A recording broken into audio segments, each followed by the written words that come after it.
सभी स्टूडेंट को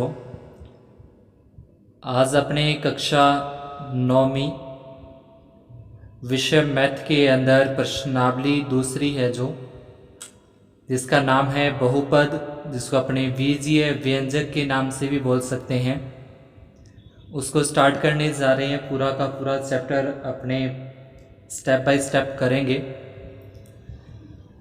तो पहले अपने को ये पता होना चाहिए कि बहुपद क्या होता है या फिर बीजीय व्यंजक क्या होता है। तो कक्षा 8 के अंदर हमने काफ़ी सारी ऐसी प्रश्नावलियाँ की हैं, जैसे कि अपने दूसरी प्रश्नावली की थी जिसमें समीकरणों वाली प्रश्नावली थी। उसके बाद अपने 14वीं प्रश्नावली भी की जिसमें बीजीय व्यंजकों का भागफल अपने किया था, गुणनखंड उनके किए थे। तो उसी तरीके की ये तो अपनी कक्षा 9 के अंदर दूसरी प्रश्नावली है जो अपने को समीकरण है। जैसे आप देख रहे हो दो ऊपरी ऊपर सवाल अपने इसमें बीजीय व्यंजक, तो इसके अंदर अपने को इस तरीके की समीकरण यहाँ पे अपने को दी जाती हैं जिसको अपने क्या बोलते हैं, बीजीय व्यंजक बोलते हैं। अब इसमें से बीजीय व्यंजक में बहुपद क्या होता है, तो बहुपद जिसकी कोई निश्चित पद होता है, एक घात जो है वो पूर्ण संख्या के रूप में घात होती है, वो अपना क्या कहलाता है, बहुपद कहलाता है।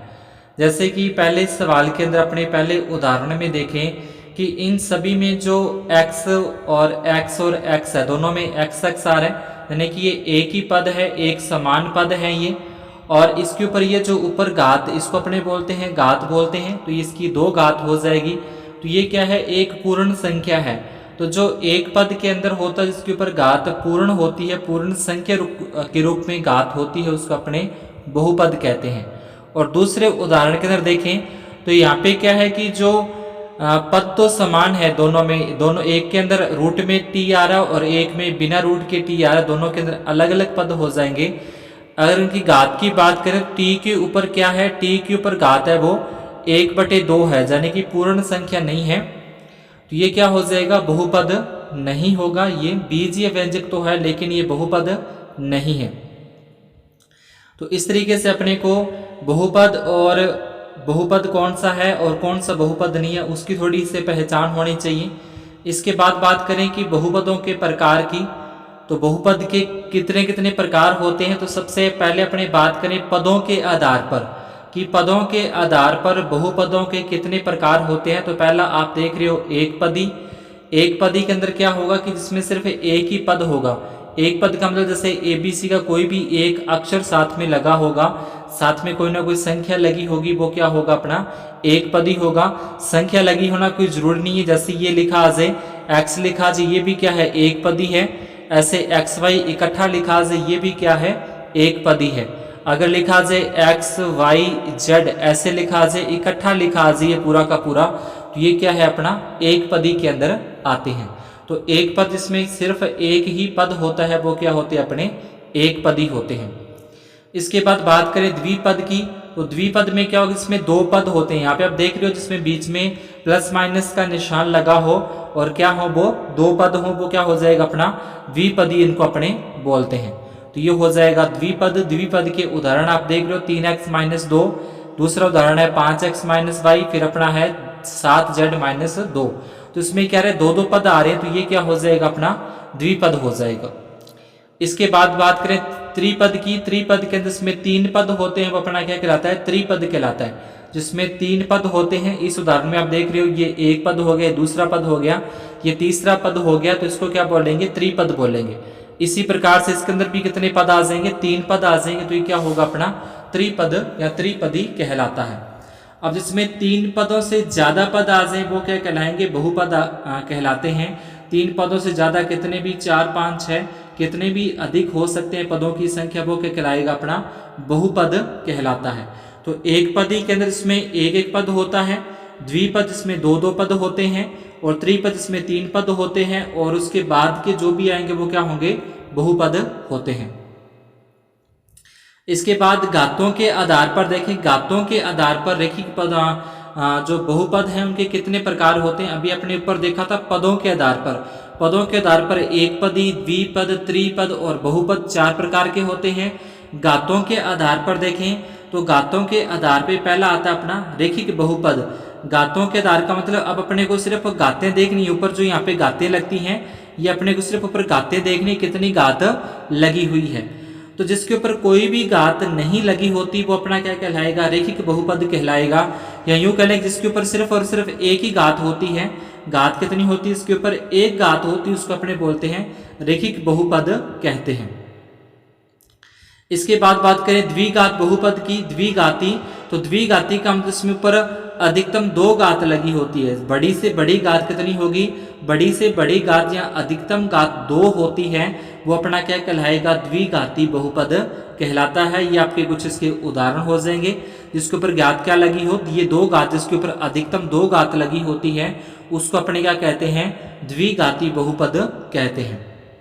इसके बाद अगला है त्रिघाती बहुपद, तो जिसमें अधिकतम गात तीन गात जिसमें लगी हो, अधिकतम गात कितनी हो, तीन हो, जिसके ऊपर अधिकतम गात तीन हो वो अपनी क्या कहलाएगा, त्रिघाती बहुपद कहलाएगा।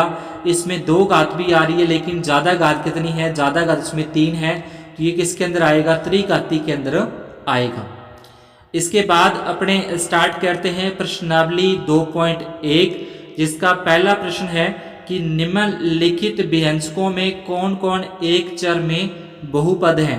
अब सबसे पहले अपने देखें कि चर क्या होता है। तो चर जो X Y Z A B C D U B W जो भी ये ए बी सी वाले अपने व्यंजक या को स्वर होते हैं ए बी सी के अंदर वो अपने क्या कहलाते हैं, चर कहलाते हैं। और अगर बात करें अचर की तो जो संख्याएं होती हैं वो अपनी क्या कहलाएगी, अचर कहलाएगी। जो संख्या होती है 1 2 3 4 ये सारी की सारी क्या है, अचर हैं। तो चर जो एबीसी वाले अक्षर होते हैं वो चर होते हैं और जो गिनती वाले अक्षर होते हैं वो अपने क्या होते हैं, अचर होते हैं।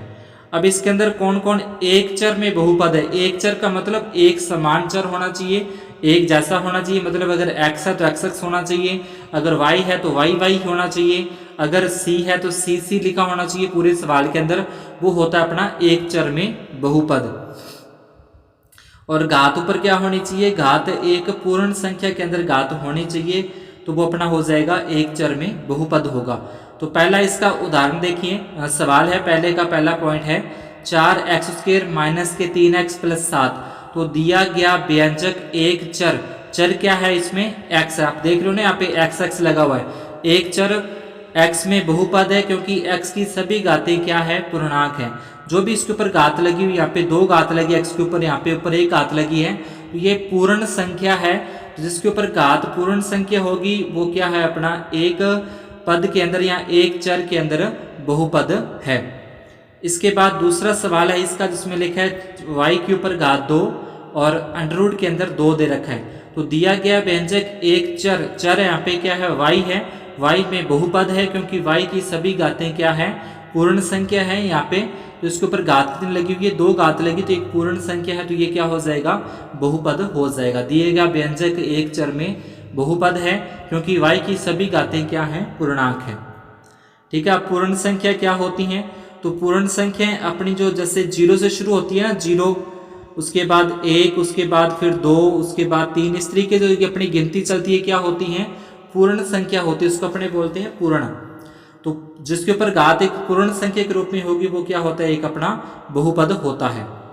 इसके बाद तीसरे सवाल की बात करें, दिया गया व्यंजक एक चर t में बहुपद नहीं है।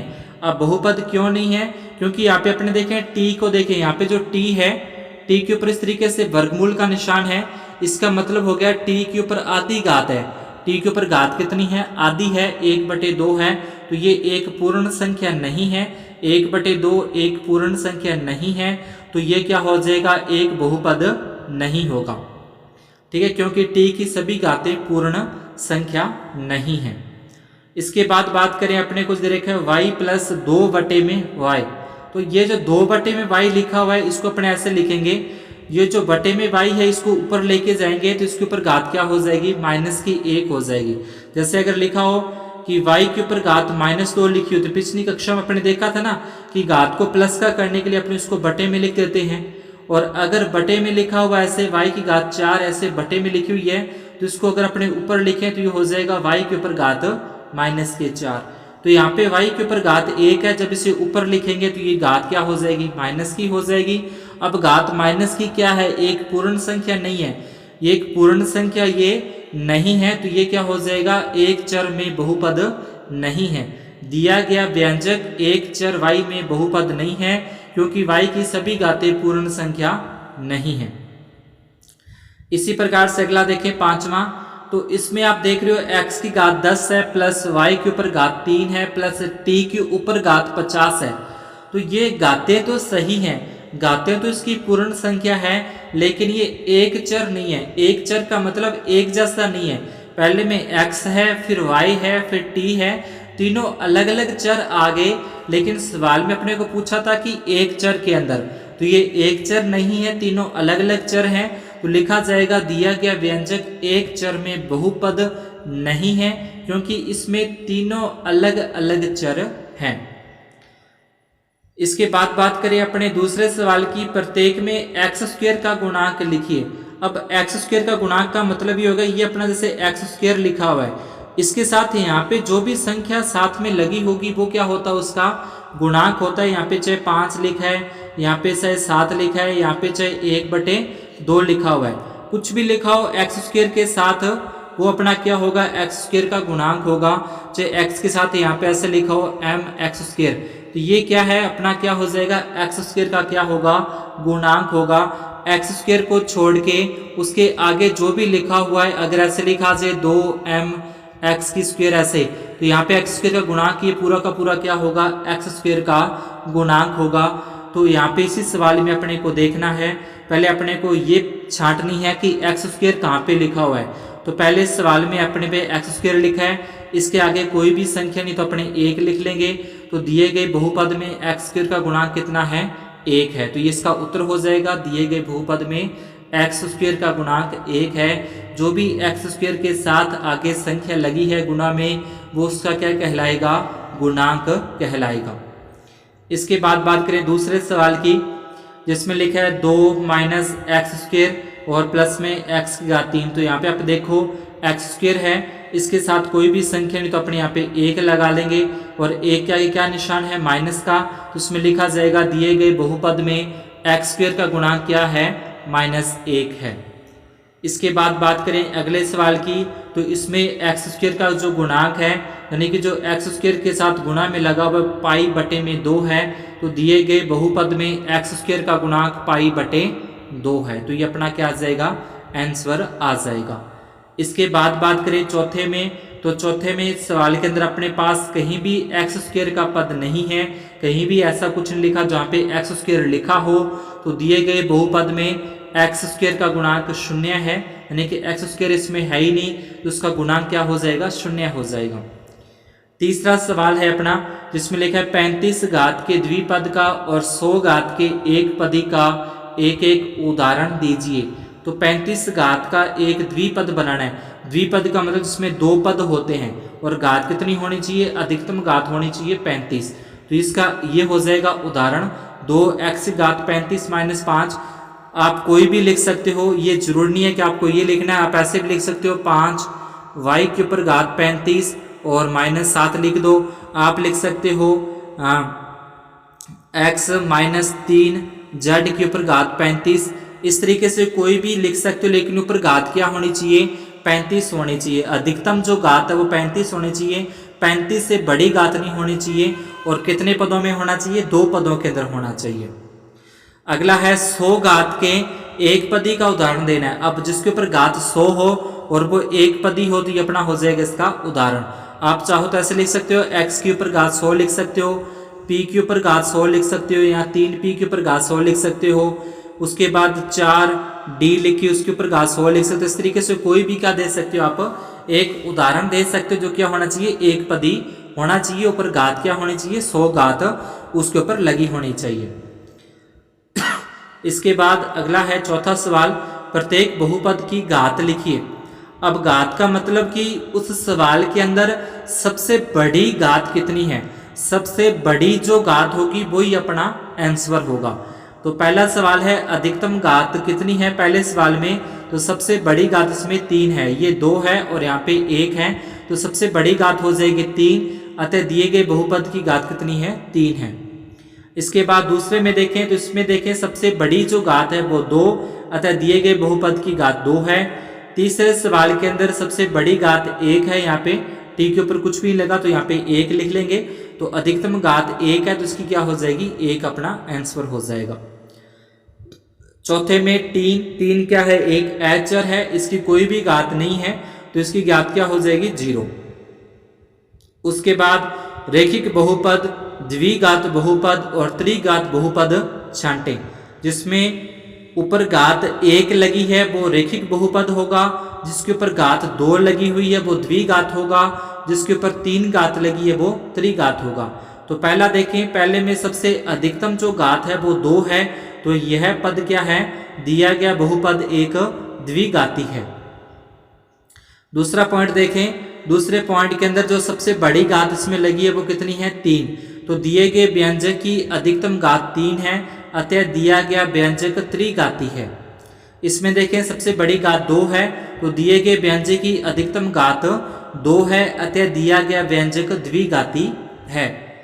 इसके बाद आगे अपने को बताने हैं चौथे के अंदर देखें आप, तो चौथे में सबसे बड़ी घात कितनी है 1, तो लिख देंगे दिए गए व्यंजक की अधिकतम घात 1 है अतः दिया गया व्यंजक रेखिक है, तो क्या हो जाएगा ये रेखिक हो जाएगा। इसके बाद इसके अंदर भी अधिकतम घात 1 है तो अधिकतम घात 1 है अतः दिया गया व्यंजक क्या है रेखिक है।